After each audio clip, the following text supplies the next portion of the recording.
Ngiyakhuleka kwabesilo, ngiyakhuleka kwezizwe zonke. Ntambama nje sekunezintsha ke ivuka emaminithini lana ngithi into abanye babantwana basegroupini yabantwana ukuthi sengimenze nomntwana wasenkomba abantu, umntwana uNondomiso, umama ke kimi umntwana uNondomiso. Ngithi mina ngobani indaba amakhola zabawu3 kuthi ungenaphi umntwana endabeni kaMfundisi uThulasizwe. Ngithi mina cha umntwana uke wangisendela imessage, ama message actually athi ngikuthatha pho ukuthi ngithi walethwa yimi eNdlunkulu. Bese ke ngimkhumbuza umntwana ukuthi umntwana mhlambe iyosilekelela leyo ukuthi silikhulumise lelo daba, mhlambe izosolve ne mystery ukuthi what really transpired or what happened to umntana enkosi. Ngoba umntana enkosi okwakenza ukuthi ngisole eqala ukuthi ayikhona inkinga ekhona. Umntana enkosi emva ukuthi kade ngiqeda ukufaka imali zondlunkulu bonke nakho abantu bonke bezokhala ngabafonela bonke, aphendula umntana enkosi athi umntwana oganele kaTembo, umntana uNtando uconfirmile ukuthi imali khona, imali engenile kwi-account personal because enye into imali zondlunkulu zayinyamalala. So then we created ama-dummy checks nabo Sandile Zungu nabanye ababenikela ngoba zaziningi imali ezayifika zondlunkulu ukuze ireflecte kumnikazi wayo, kwakungathenjwa ngisho amazinyane kulesi simo.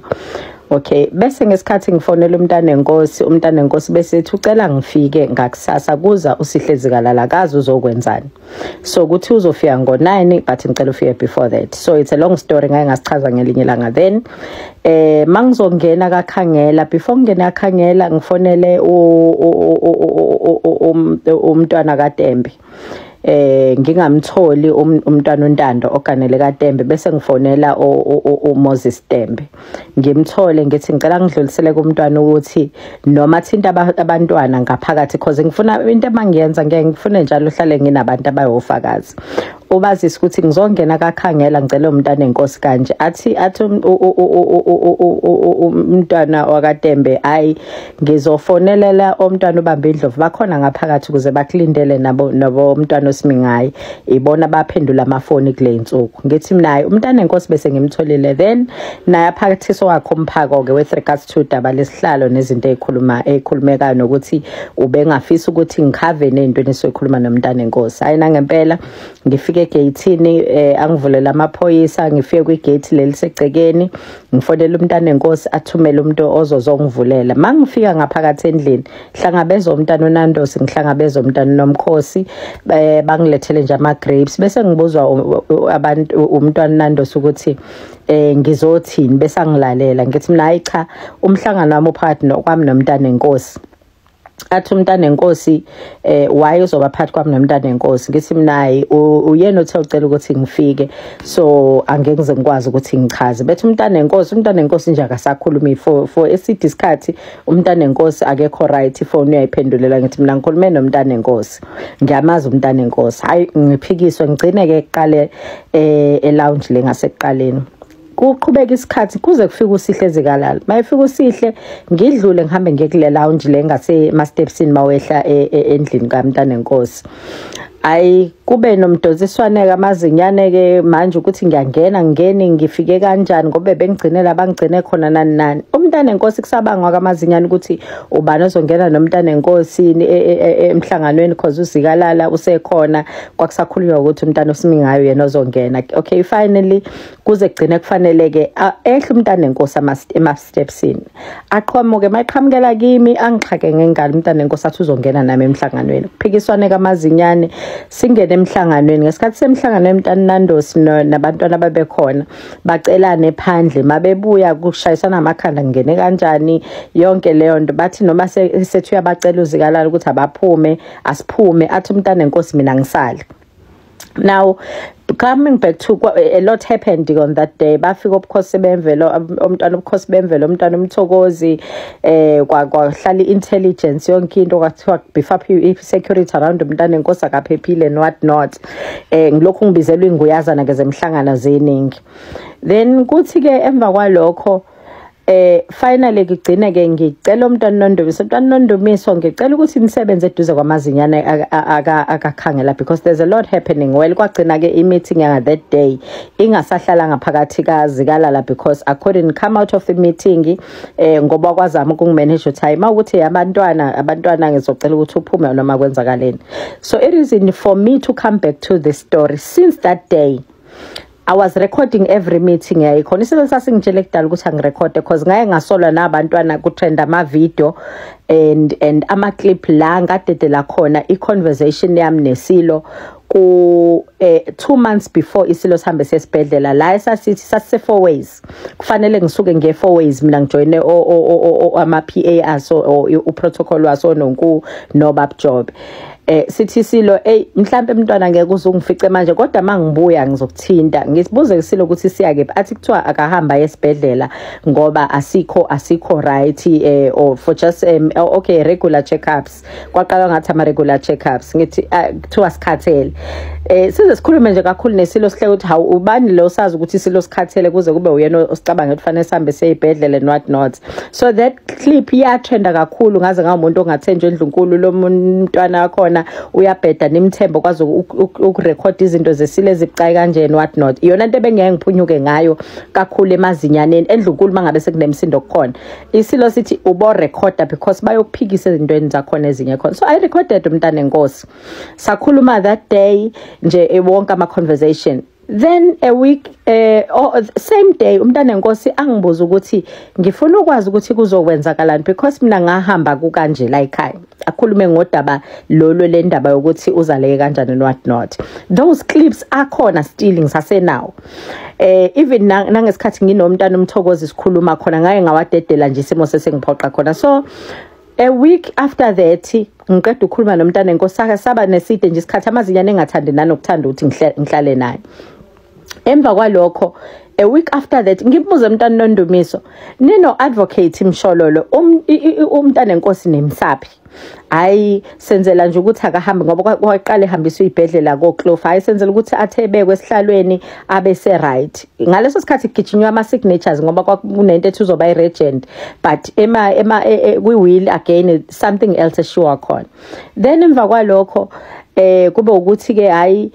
bakungireportele futhi hayi sihambe kahle useyabuya sibuye naye engcono ekhaya think kwakulesihlanu mangaphosi sibuye naye engcono because fanele abe ne meeting nabameli umuntu ogijima phambili advocate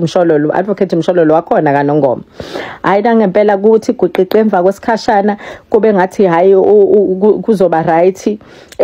umntana enkosi uyalulama ngicela ukukhuluma naye cha ngane kwithuba lokukhuluma naye kulungile ngelinye ilanga kufanele unqamalala ahambe ayiswe khona enkandla ngihlele nabo umntwana Nondumiso nabo prof wonke umuntu engangade ngisebenzisana naye ngaphakathi esigodleni afike nangempela unqamalala silungise lelo hambo abuye ngisebenza nabo njalo umntwana Nondumiso abuye kuthe umntwana enkosi second week ngiyabikela umntana enkosi ngeke ngisakwazi ukumbona because kwakufanele kugezwe isihlalo bese ayagezwa because akakwazanga ngogonqa ngenxa yesimo sempilo ayikoda ukuze akwazi ukuhlala ihlaleni fanele ageze umntana enkosi. At the time ngihlele eThala Game Reserve besinesimo nje bekubhekwe khona inkosi yakaHlabisa esinesimo ebesithinta impilo yakhe nje kobucayi khona hayi nangempela kube ukuthi hayi uma ebuye umntana enkosi kuzofanele kwenziwe ezinye izaba ukuthi ulungiswa kanjani kodwa ngenhlahla angazi MEC khona into asebeyilungisile abatholile ukuthi odokotela baseRussia bazomsiza sayomjikisa eClof. Iviki lesibili umntana enkosi useyikabishi. Iviki lesithathu umntana enkosi ayisekho ngempela indaba yakho sethathiwa ayisegoli kulindwe use 4 ways I think somewhere la kwakufanele nengonyama igciniye khona kulinda ukuthi once sekuthola lithi inyongo isiyomile njani into eyamangaza ngoba ngizosheshe ngibuye imfishane video yami but ngizobuya into eyamangaza ke week 3 imessage yasendo advocate Mshololo eyayithi sekumanele umntana enkosi ngizokweqa konke okunye but same message athi ngenhlahlo bese isayinele will umntana enkosi mina ngafika kuthiwa akakhangela umntana enkosi akasakhuluma kodwa ngakhuluma naye sakhuluma naye sibaningi ngiyabuya nodaba sisakhona sisaqhubeka kuludaba elithinta umntana noNdumiso so and then ke indaba kaMntana Nkosi kwaba yilokho ukuthi sekumenela umntana Nkosi kwiviki lesithathu akakabekwa but kwangishiya ngipuzzled ukuthi okay advocate Mshololo uletha abameli basehla basenyuka udaba labameli kulungisa indaba yama signatures because njoba ngisho into ayiseqhulwini into ye-regent but akakwazanga ngisho ukukhala ukuthi asikhalele umntana enkosi akasekho mhlambe ayidlule leyo message in the very same message kuzongena nento yokuthi ngenhlahlo bese isayinele will kwaze kwabaleka bo kwangishiya nginama questions konke okwakhulumeka and I made sure ukuthi I kept those messages. It was ivoice note yakhe advocate Mshololo Qobo ngathi hayi leni yosebenza ngelinye ilanga ayi okay nangempela kulungiselelwe indaba yokuthi uzosuka kanjani ibutho nje lalikhona kwakwaba ibutho lalihola umntwana Jabulani lo wasendlini yaseZulwini la ngizalwa khona impela kulungile kulungiswe ke nakho konke because we had to do some arrangements nje uGeneral Mkhwanazi kwakufanele ahlele indaba ukuthi amaphoyisa ahlangabeza kanjani endlula mithi because amaphoyisa Swaziland ayehanda over ephelela ngale ngekakwazi ukunyuka angene ngaphakathi esikhothile zonke lezo zinto zenzeke kuze kube ukuthi kukhuzulwa ndle nani ayiqhutshwa kwekusetshenzwe kakhangela because ioffice bekufanele bekhona kwenziwe ireason yokuthi ngidlule kulesi story uthi kumntwana noNdumiso maye ngibuza ukuthi ngenziwa yini ukuthi ngithi kakhangela wafika ngami ngithi mina Mageba kulungile kushuthi awufikanga ngami but ngizocela ukuthi uchaze ngizocela ukuthi uchaze ukuthi yini ayikwenza ureport kimi every day iminute neminute yonke into oyenza yini eyayenza ukuthi usebenzisane noprof kukho konke awukade ukwenza nabanye obosebenzisana nabo engazi ukuthi nonke nifike ngoba nizoset up ioffice ngokwesicelo salokho engangicela ukuthi kwenzeni kuzofanele uchaza ukuthi upetrol ngangiswe ngufakelelani because bengifaka upetrol ngubhukhele sometimes nguthengela ukudla sometimes because bekufanele uhambile uyosebenza kakhangela baxosha amazinyo akakhangela ngakubuyisela kakhangela khona kulungile ke awuyiswa ngaye because ngangisemncane impela mawuqala ukuba kakhangela because uyasho ukuthi yena wafe ngo1984 ngakungakahambi ngisho umhlanga mina ngaleso sikhathi ngithe ngihamba umhlanga nje manje into yamanje indaba yokuhamba kwami umhlanga zonke lezo zinto so angakhulumi nje ichilo kanjalo ngithi mina ke Mageba hayi cha ake siyeke mhlawumbe indlela engibeke ngayo inkonyane leyo ifika kapi ake sibuye size la ekreporteni kwakho ngase ngiyibala ke izinto ngathi owenkosi phela ngadedela nama clips mina nama ukuthi ukhohlwe mina nginenkinga ke ukuthi ngisithutha nje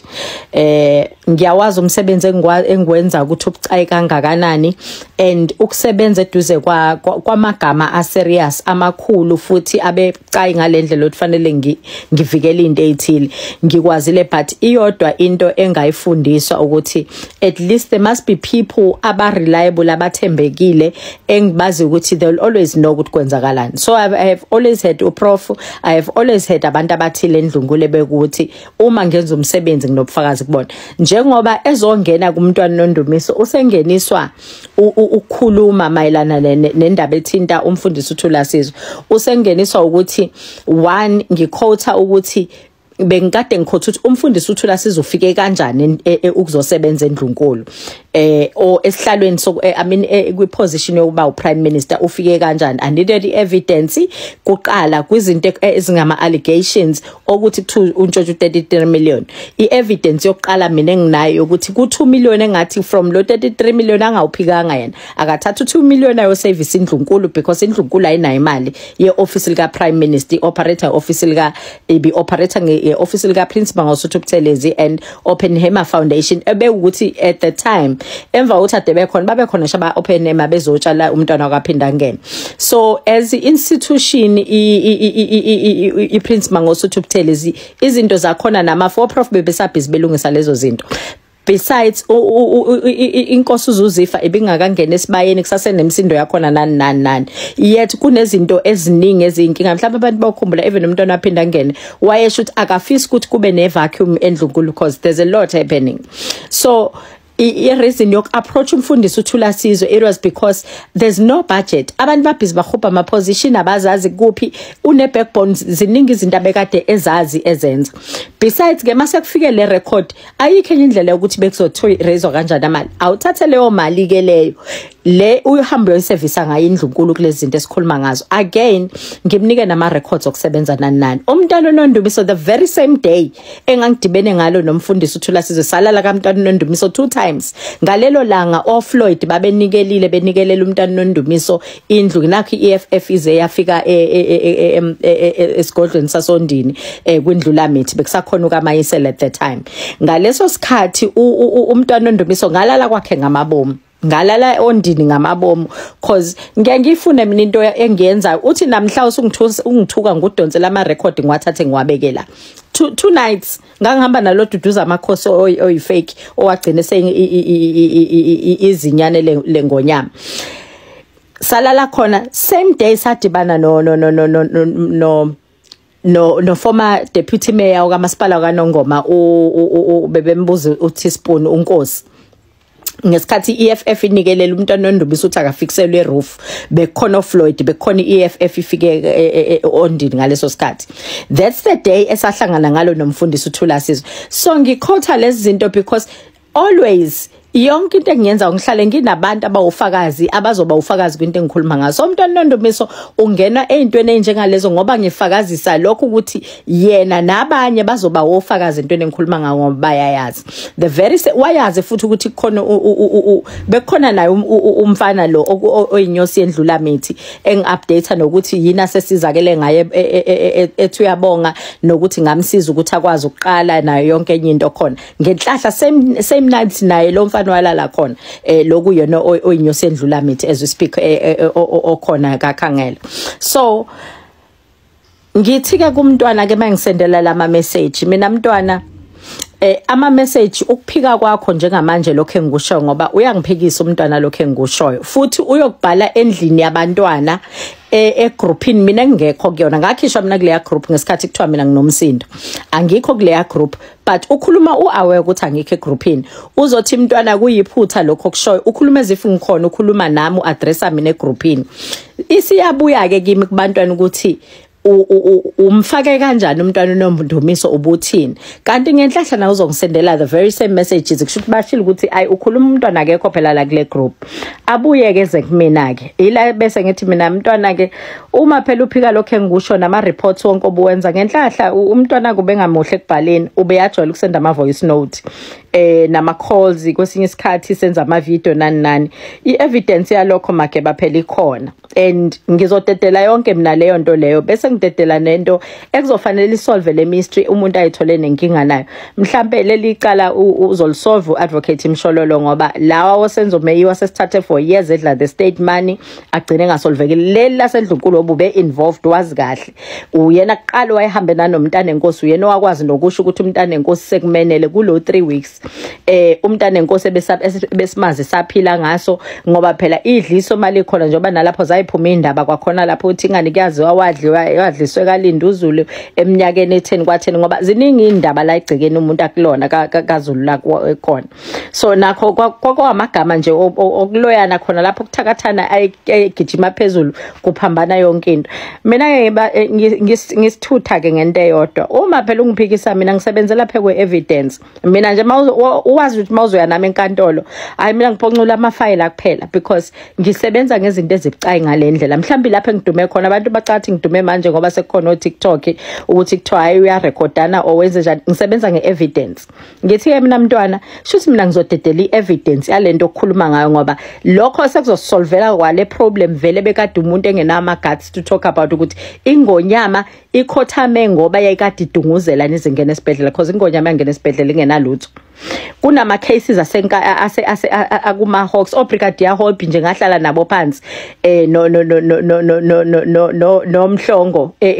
lapha provincial office ukuthi what really happened to ama cases aseNdlunkulu ba nama case nina ekufanele ngabe kudala nwasolvile ama case avula abantwana nama cases atheni. So this one ke ngoba engisukela kusho ukuthi izoyisolve le case kaMntana Nkosi sizothatha